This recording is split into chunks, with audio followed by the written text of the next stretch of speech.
A deal on Dickens, who could resist? A stack of Austen, warmly kissed. Golden Age crime tales twist and turn, every page a treasure to learn. Books keep coming home with me, piles so tall they're all I see. Turn a page and sail the sea, reading always feels so free. Hi, my name is Talia. Welcome to Talia Nerds Out. I recorded this video once already, but I was really tired when I did it, so I wasn't terribly happy with the way the review went.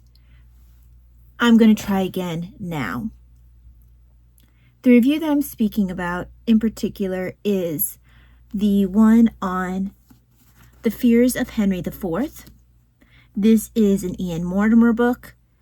I had initially started off by listening to this book rather than reading it in the physical form. The audiobook, I believe, on Audible is under the title, I think it's A Righteous King. And at first I didn't realize I had the physical form until I started looking through my shelves to see which of Ian Mortimer's books I already had. And well, actually, I think first I looked through my email because I tend to keep things in there so that way I can do things like check what I've ordered in the past if I'm not sure where I got it from.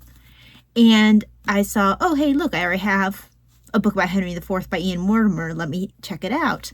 And when I found it on my shelf, I flipped through, found the part that I was at, and lo and behold, it's the exact same book, just by a different title. And I really didn't notice any difference between the text. It was word for word, so I switched over to reading it, which meant that I got to look at the pictures in color, since my Kindle is a paperwhite, and it definitely wouldn't have had the same effect.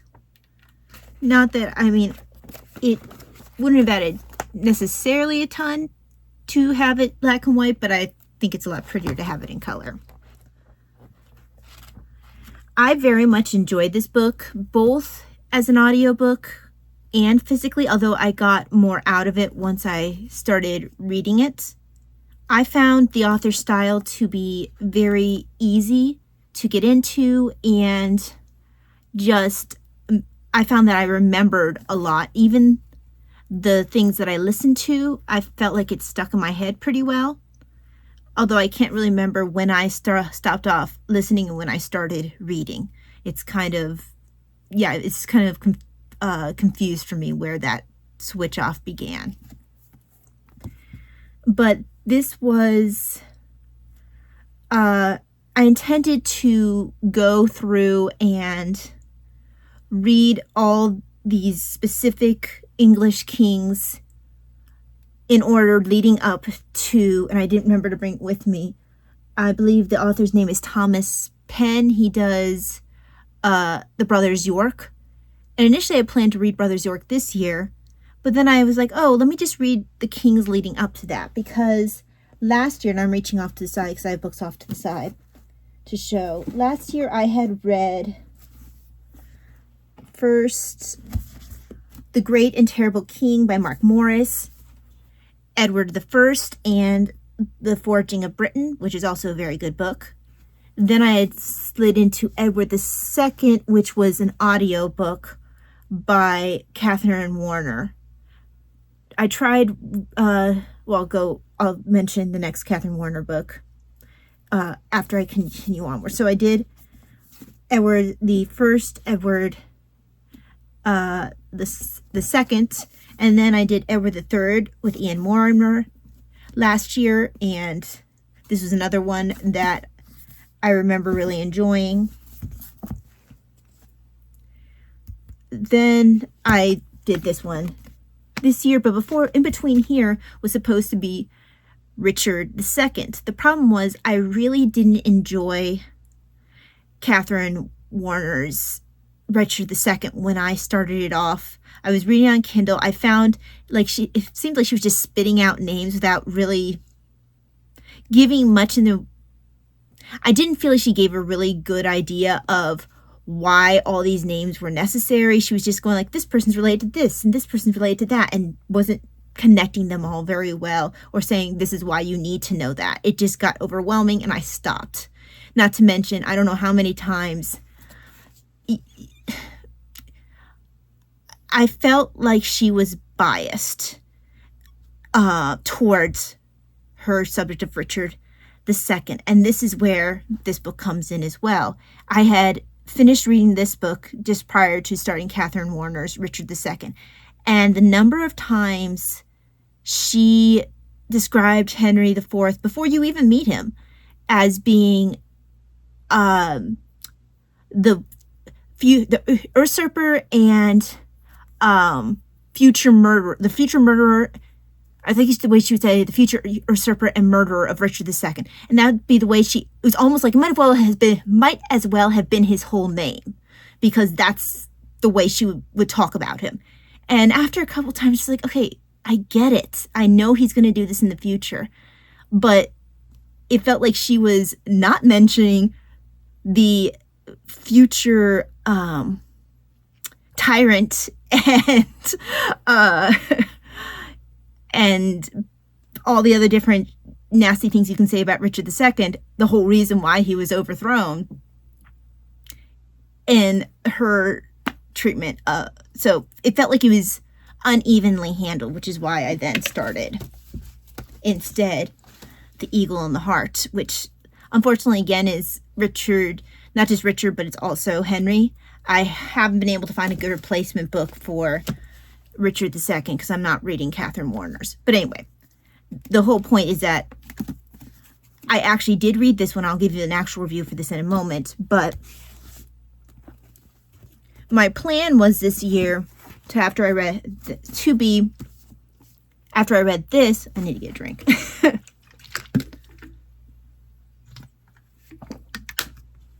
My plan was after this, I was going to read Henry V, another Ian Mortimer book.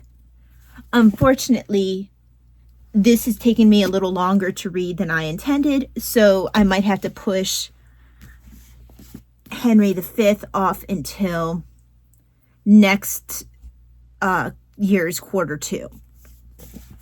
Just because it is a fairly thick book. It's, if you include all the endnotes and everything, it's over 600 pages, 640 pages. If you don't include the endnotes, oh, well, I tend to read the appendices, so I'm going to count the appendices. Okay, so including the appendices, but not including the endnotes, which even though I do tend to look at the endnotes throughout, we'll say 566. But I would probably end up also reading the endnotes because that's just the way I roll. So you could argue 566 if you don't want to include the endnotes. So I'm like, probably not going to be able to get this in before the end of Q2 this year. But yeah, so I had led into Henry IV. Previously, what else had I read of Ian Mortimer? I guess that has been all I've read of Ian Mortimer in the past. I had read plenty of Mark Morris in the past, having started off with King John, the Anglo-Saxons, which I read a year or two ago, the Norman Conquest, the Bigot Earls of Norfolk in the 13th century, and apparently I have his book on castles, even though I can't find it. Hold on one sec. If I have time for Q4, I don't think I will. I also kind of wanted to read The Greatest Trader by Ian Mortimer, about Roger Mortimer. And my mom was about to get rid of this book, so I stole it. The Time Traveler's Guide to Medieval England, another Ian Mortimer book. So that's, even though this was intended to be a book review of Henry IV by Ian Mortimer, you also got a run-through of my Mark Morris and Ian Mortimer collection of books. So, back to Henry IV. What does it do that something like The Eagle and the Hart doesn't do? So, first of all, let's compare the thickness of the two books. So, including all the pages, including endnotes, everything, this book is 480 pages. If you go to The Eagle and the Hart, now Eagle and the Hart, of course, is, quite a bit taller. But even with it being taller, Eagle and the Hart is about 100 pages longer. It's 543. So, the thing that makes a difference, of course, is the fact that this is a dual biography. Richard II does get a lot of attention in this book simply because you can't really tell Henry IV's story without telling Richard II's story, and vice versa. They are inexorably entwined. It was just, first of all, them being so close in age, and then both being in the really upper echelon of English royalty. So it just, they couldn't help but be as entwined as they ended up being, and just being so incredibly different than each other on top of that, where Richard's weaknesses were often shown to even greater disadvantage by Henry's strengths. So what else about these two?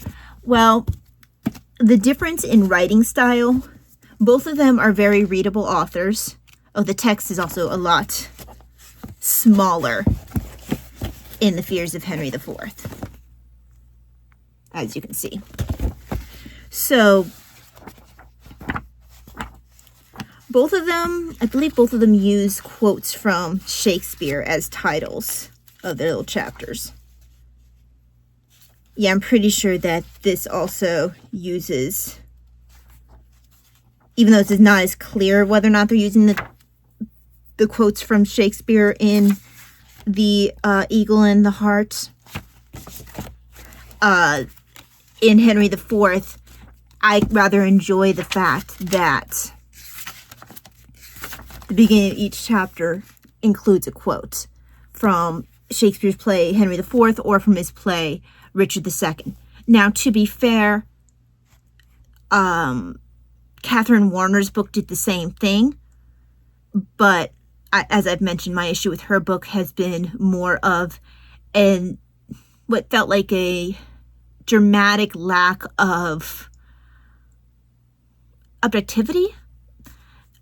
And I can understand attempting to look at Richard in a more unbiased way, perhaps, but that doesn't mean automatically trying to, right from the start, predispose your readers who might not be familiar with the story to have a negative view of the other very important player in the Richard II, Henry IV drama. What else would I point to? Part of it is writing style. Like I've mentioned, they both have a very readable style. I feel like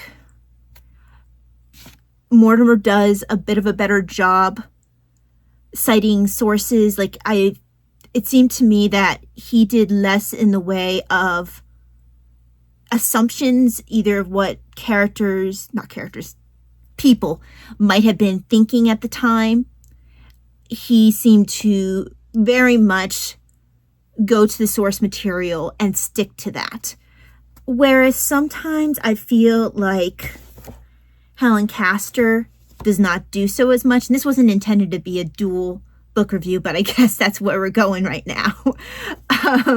Even though I haven't finished this, I finished with this book. I am almost done. I probably will end up finishing it today or tomorrow. So I guess I am still in a pretty good spot to give a decent review of it. If my view of the book changes by the end, I can always do an update. But what else between these books are different? Oh, I wanted to give an example for Helen Castor. Now, I do appreciate, because Helen Castor is attempt to be equally focused on Richard and Henry, although I do feel that she puts even more focus on Richard's and things, which is great, which is actually what I needed. But I don't feel like she's doing it in such a way that she is overtly favoring Richard in the way that it felt like Catherine Warner was.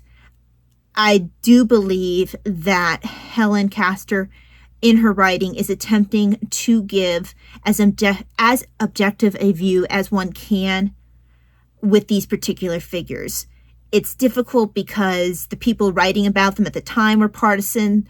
So you're going to find, if you're looking at the French sources, they're going to be very pro Richard II. If you're looking at the English sources, they're going to be very pro Henry IV to a point. Then as some of the disaffection set in, you're going to see a sudden resurgence. And, oh, okay, well, actually, Richard II, as time sort of made some of the memories a bit dim of some of the tyrannical things that Richard II would do kind of, fade. Then people would go, oh yeah, maybe he wasn't so bad, even though it was as bad as they had previously thought. Just time had dimmed things a bit.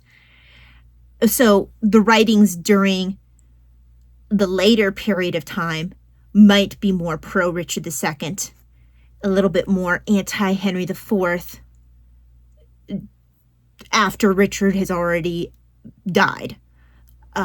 So when you're actually at different points in Henry's reign, because Henry's reign was very difficult, as both books point out very well. Now, as I mentioned, there seems to be a lot more focus on Richard II. I really appreciated that a little bit more attention was placed on his queen's reaction when she returned to France, and sources were cited for that. The French source that gave a very good view of how the young queen felt after her husband was killed and she was returned to France. I really liked having that point of view, which I do not remember getting in this book, but since this is a book about Henry IV and not about Richard II, I can see why that aspect would not have been focused on nearly as much. This book was a very long book as it is, not that it felt long, but it's a very long book as it is, and I can see where you want to be a little bit more focused.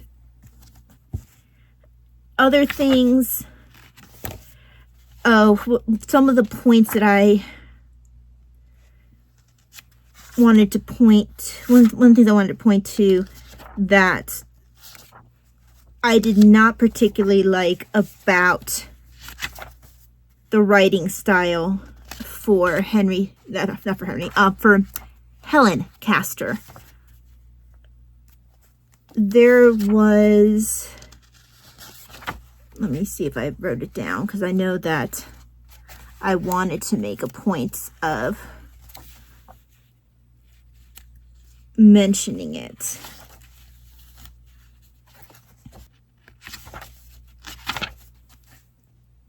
All right, sorry about that. I found what I was looking for. So it's a section over here very early on, so it's still in chapter 1, and it's talking about Richard shortly after he gets declared to be king. So right here, but Richard was coming to his own precocious conclusions about the nature of his royal being. On January 27th, 3 weeks after his 10th birthday, he was brought into the Painted Chamber in the Palace of Westminster to preside in his grandfather's place. Okay, so this is before he became king. At the opening of the new Parliament. In a block adjoining the palace's great hall to the south, the room was the king's state bedchamber, more than 80 feet long and 25 feet wide, its lofted ceiling over 30 feet high. Around its walls ran brightly painted murals layered in narrative ribbons. So it continues to talk about, let's see. Okay, yeah, around, I just mentioned that. At the top, Old Testament stories of the triumphs of virtuous kings descending stage by stage into the dreadful crimes and bloody punishment of biblical tyrants. Richard's grandfather, had he been there, might have tried to explain to his grandson the meaning of these complex tales picked out in brilliant pigment. Instead, the boy's gaze was drawn to the largest image, the one directly behind the empty bed of state, a monumental shimmering image of the coronation of Edward the Confessor, the King of England, who, almost a century after his death in 1066, had been recognized as a saint.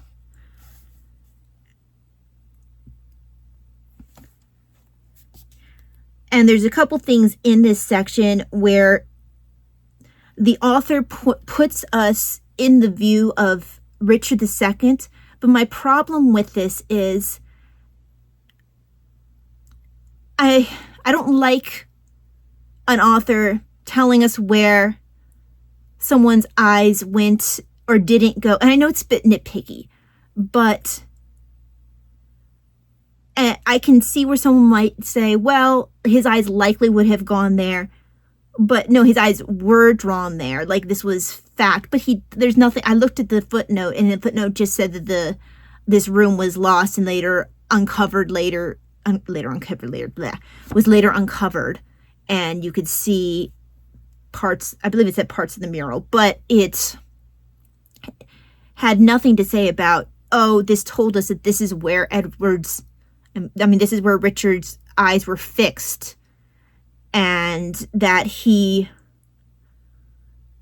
was, it did do a good job of telling us about the speech that was given, and as I recall, they did give a source for that. But again, you could infer, but 7 months earlier, Richard had been hailed in another parliament as England's true heir. Now he heard himself described as England's Messiah. To the ears of a boy who knew that 3 kings had attended his baptism, the Chancellor's words did not sound like metaphor. So I would give a little bit more support to that just based off of later actions. But there are a couple points within the text where definitive statements are made. And I just want to be like, how do you know that? You weren't there. I know it's creative license, but I don't like a lot of creative license in my historical works that I'm reading. And so that was just something that it's not my favorite aspect of her writing, but she does a very good job otherwise. And I do appreciate that she uses sources uses different aspects of sources to focus on different things. So like I mentioned, the emphasis on Richard's queen that doesn't get the same attention here because Ian Mortimer is going to be focusing on Henry IV. And I did really enjoy everything in here for Henry IV. Now, I don't recall him doing some of these same things that I noticed in Helen Castor's work, but to be fair, I also listened to a good portion of it via audiobook, and I don't usually check the footnotes when I'm doing audiobook. Well, I don't check the footnotes when I'm doing audiobook. But as I don't remember having anything where I was like, well, how do you know that? Like, where did you get that from? And I wanted to even say that he made a point of not speaking for the different, or not speaking for, or not putting thoughts in their heads or expressing things that we have no way of knowing for sure that that's what they were thinking about that moment.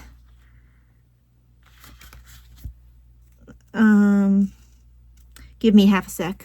Okay, sorry, I couldn't find exactly what I was looking for, but I think one of the reasons why I felt like Ian Mortimer might have made a point of mentioning that he, was trying to pretty much stick to the source material, not add anything extra, is because he would make a point of letting us know, well, based off of the spending records, this is what we know about Henry. Based off of this letter, this is what we know. So it felt like even within the text, not even counting footnotes, even within the text, he was backing up pretty much constantly what he was saying. And that's probably why I felt like he made a point of stating that he was just going to not stray too much from what was available. What also is very interesting about what this book does is it makes a point of mentioning why there was no biography of Henry IV, a definitive biography of Henry IV for so long, about how it was actually discouraged by Elizabeth I due to her insecurities and seeing herself more like a Richard II. And that's all in the introduction, which is a very interesting idea. He also goes into the idea of biography as a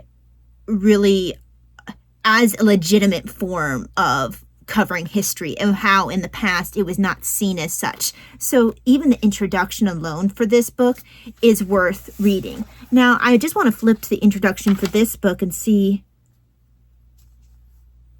Alrighty, so looking at the introduction for The Eagle and the Hart, Helen Castor also covers how Henry IV, it was something that Elizabeth I very much did not want a publication about Henry IV out there. And it goes, again, into her reasons. I do feel like they went at it in a slightly different way, but they still covered the same facts and they backed each other up. I just thought it was interesting how there was, as far as I can recall, there was more of a correlation mentioned between what was going on in Elizabeth's reign at the time in comparison to what was going on during the time of Richard II, and why she might have felt threatened by anything that at all seemed sympathetic towards Henry IV. So this went a little bit more into that. And I believe that has something to do with the fact, and I will show it in the next book haul, or one of the next book hauls. I have a book that she wrote that's called The Insecurities of Elizabeth I. And that might have been something that she had uncovered during that research process. Or maybe, well, actually, yeah, because that one was first. This one's a new book. So I'm thinking that when she was doing a lot of her research for Elizabeth I's insecurity, things like the attempts to write a biography on Henry IV probably very much came into her researching. So yes, the introductions are interesting for both. What else can I say in comparison? They both touch on a lot of the same things, just because you have to, when you're doing a biography that includes either of these figures. But this one is going to go into more detail. The Helen Castor book is not going to emphasize as much, oh yeah, Henry IV really liked fish, and this is how we can tell based off of the spending records and things like that. That's not going to be something, she doesn't have the space for that in a dual biography. Whereas with Henry being really the sole focus, this is the main focus, he's your main character, for lack of a better term. So Ian Mortimer had the luxury, for lack of a better term, of really delving deep into Henry IV. And I am interested in seeing how much detail Helen Castor feels like she's going to be able to go into about Arundel now that we're in the reign of Henry IV. I have just gotten to a very difficult part of Henry IV's reign, kind of an unfortunate turning point. So a little bit after his marriage, but that those who know Henry IV's story will know about the time I'm thinking of, but I don't want to go too much into detail. But because of the fact that there was more space for Ian Mortimer to devote just to Henry IV, I do feel like even in these later sections, Helen Castor just wasn't able to go into the same amount of detail. What else can I say about these? I'd like to reread this one and see if I'd remember some of the names better the second time around, because I did read the audiobook the first time. And so when I read the Helen Castor book, things stuck in my head a little bit more because I'd already listened/read about a lot of these figures previously. And so I was remembering more as I hit things in Helen Castor's work. And also because I was seeing it versus hearing a lot of it, things were clicking a little bit better for me, which honestly I think it's almost important to read medieval history in a physical form, simply because as you have people inheriting lands, well, I'll use an example of Mowbray, I believe that's how it's pronounced. He started off, you had first Mowbray the appellant, and then you had his son who inherited after his father passed, but they're both called Mowbray. I always say that wrong, and I probably just mangled that. Mowbray, I'm going to say it that way. So that's something that's going to turn up. If you don't have the physical form, it might get you might forget that, oh yeah, they're probably referring to the son. Whereas if you're looking at it, I feel like it's a little bit easier to remember that. And I don't know if I picked up on that as easily when I listened to this the first time as when I was reading this. Because I was reading this physically a little bit late in the game. I want to say I started up not until Henry's reign. And I want to say I was still pretty decently into his reign. I can't remember exactly when I started up, but I want to say it's pretty mid to late in his reign that I ended up finding out that I had the physical book. So which book would I recommend more? I would recommend both of them. I would think that this gives you a little bit more of a view of Richard II. A little bit, even though I do feel like she presumes a bit too much on the thoughts and feelings of Richard II, I don't believe that how do I say this? I feel like she makes a little bit too much in the way of assumptions on what Richard might have been thinking or feeling. But in doing so, I don't believe that she has overstepped too much, as in she can look at his actions and perhaps deduce that he might have felt or thought that. I wish, though, that there might have been more of he probably felt this, or he might have felt this. It might, like I said, it's a bit nitpicky, but I don't want it to be a definitive statement of fact unless you definitively know such. So it's a nitpick, but that would be probably one of the things I would change in this. However, I did really enjoy getting to feel like I was getting to see Richard's end of things a bit more in a way that I'm not going to see as much in a book on Henry IV, because there is a huge period of time where Henry IV isn't at court. When he's gone in on the Crusades, I'm not getting as much Richard II stuff in here as it should be, because it's not his book. Whereas when Henry goes off on his journeys, Helen Castor sticks more with Richard II, and I think that's fair, and I really appreciated that, because I did not have a Richard II book that I was reading, and I really didn't want to skip over him, but I also didn't really want to read the Catherine Warner book.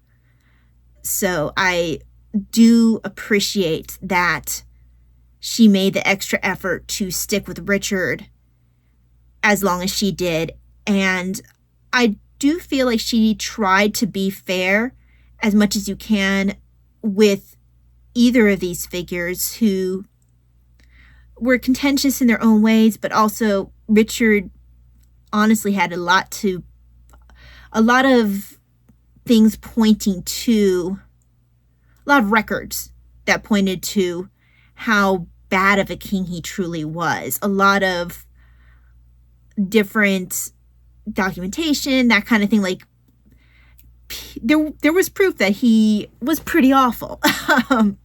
But she, in spite of that, she did try to give a kind of feeling of what it might have been like to be Richard. So even though I did not necessarily enjoy the fact that she would sometimes say a little bit too definitively what he felt or thought, I did enjoy getting to know Richard II a bit more on his, just outside of the Henry IV relationship, even though you really can't separate these two.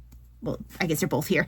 These two too much, just because of the nature of who they were and their roles within the kingdom. Of the two books, I probably would say I like this one better for style, but these will be books I will keep, both of them. I won't be getting rid of either of these. This is a little heavier than I realized. I will be finishing this one probably within the next day or so. It probably won't get another review unless something drastically changes. I am interested in seeing how she'll cover leading into Henry V. I thought that was done really well here, even though I felt really bad for Henry IV by the end, which, again, Ian Mortimer does a good job of building that up. And I don't know how I missed, again, I think this was a difference of listening to versus reading it for much of the book. I had missed that Henry IV's son Thomas had gone with him when he was exiled, but I picked up on this one, and I'm thinking it's because I was listening to it during Henry's exile, and I probably wouldn't have missed that if I was reading it. But things I remember later from this book clicked for me a little bit more when I read about his exile in this book. So I feel like these work very well together. It does feel a bit repetitive to read this one immediately after having read this one. I would not necessarily recommend reading them back to back the way that I did, because you are basically doing the whole story all over again. Just you're getting a little bit more of Richard II. And so there were times where, like, okay, I just did this. So I would say if you want to experience both books, put a little bit of time between these, just so that way you don't feel like you're just repeating immediately after the same exact thing. So that's all I have to say about these books.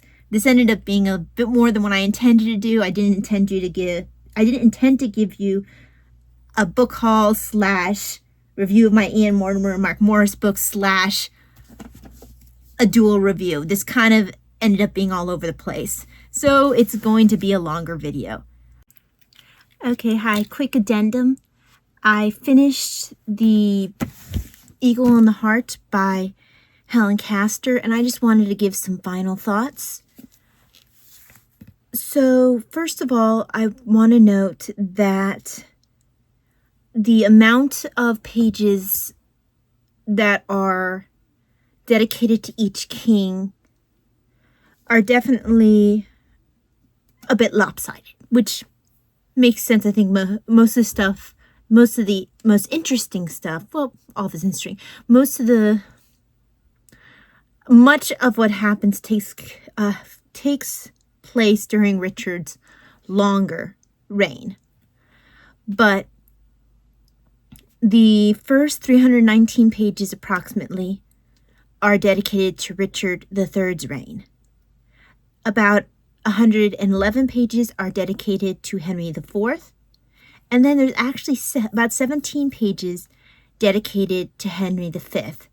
And actually, that's kind of the part that I wanted to focus on a bit, was the bit more focus on Henry V in this book. Now, I don't currently have either Henry IV or Henry V with me by Ian Mortimer, but one of the main differences I noticed between this ending part of The Eagle and the Hart and Henry IV by Ian Mortimer is the way that Henry V is portrayed. Same events are discussed, but I feel that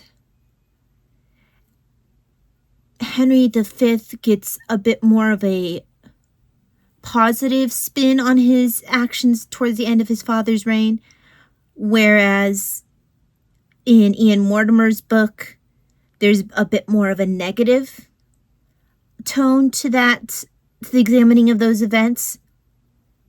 At least that's the way that I saw it. So I feel that it is beneficial to read both and compare and then see where you come down on your thoughts regarding those things. I lean more towards Ian Mortimer's point of view simply because his father was currently king, and it wasn't like his father was unjustly treating his subjects the way that Richard III was. So for him to kind of try to jump ahead before it was his turn, he was definitely in the wrong. And it kind of feels like some of the dissatisfaction you would see with, I think, what was it? It was Henry II, the father of Richard I, King John. That Henry, I'm pretty sure that was Henry II. Might have been Henry I, but I'm pretty sure it was Henry II. But regardless, that contentious relationship he had with his heirs, a little bit of that was brewing towards the end of Henry IV's life with his heir, but it kind of felt to me with less reason, simply because Henry IV didn't keep his son from being involved in any sort of decision making or any sort of active part in government the way that Henry II had with the Henry the Young King, or with, after that, Richard I. So it kind of felt like it was a little bit less, it was less warranted, because there was a lot more respect and confidence in his abilities shown to him by his father. So it is an interesting comparison. I would probably enjoy reading that latter section again, both in Helen Castor's book and in Ian Mortimer's, to try to get a bit more of a firm idea of where I stand on that. I'm sure that when I read Mortimer's book on Henry V as well, I can get an even firmer idea, but that would also be the same author. Now, I know that Ian Mortimer stated in his book on Henry IV that his goal was to give Henry IV his rightful place as being someone worth acknowledging on his own and for the contributions he made, and not just sort of as the usurper who took down the tyrant, but who just was there to kind of pave the way for his son, who is seen as so much greater. So his goal was to establish Henry IV in his own right as being one who had a great positive effect, even though he had to fight to keep the Lancastrians on the throne. So with that in mind, I can see where he would be biased towards Henry IV. But that being said, still just even with the more positive spin on Henry V's actions in this particular book, I'm still inclined towards Ian Mortimer's point of view. Now, I do realize that a lot of times the first point of view that you are exposed to can be the one that you're more inclined to stick with. So I will be reviewing at some point. I do hope to review and, reconsider what I think on this particular point in history with these particular figures. But yeah, I thought that was interesting that the slightly different tone in the way that Henry's reign, particularly the latter half, was handled by these two books. So that's it really for my review.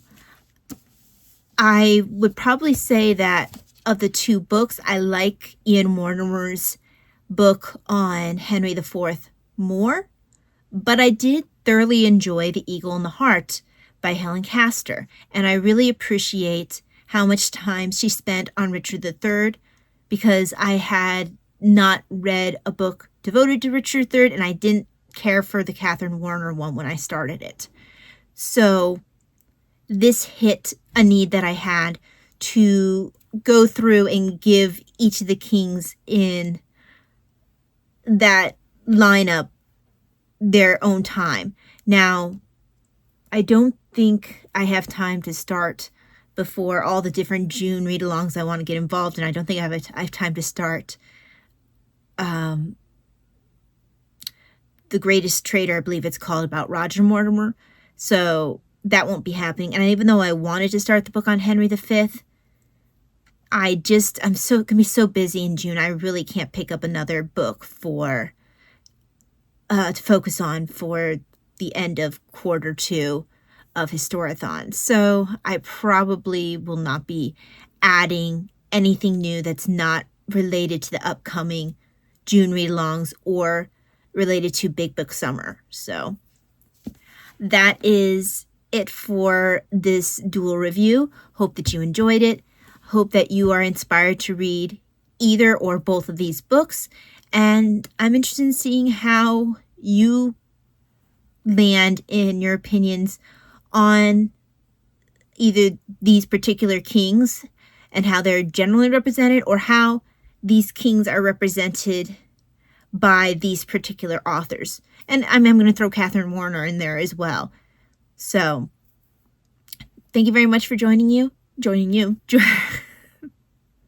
Thank you very much for joining me.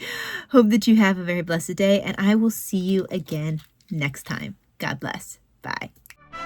Books keep coming home with me, piles so tall they're all I see. Turn a page and sail the sea. Reading always feels so free.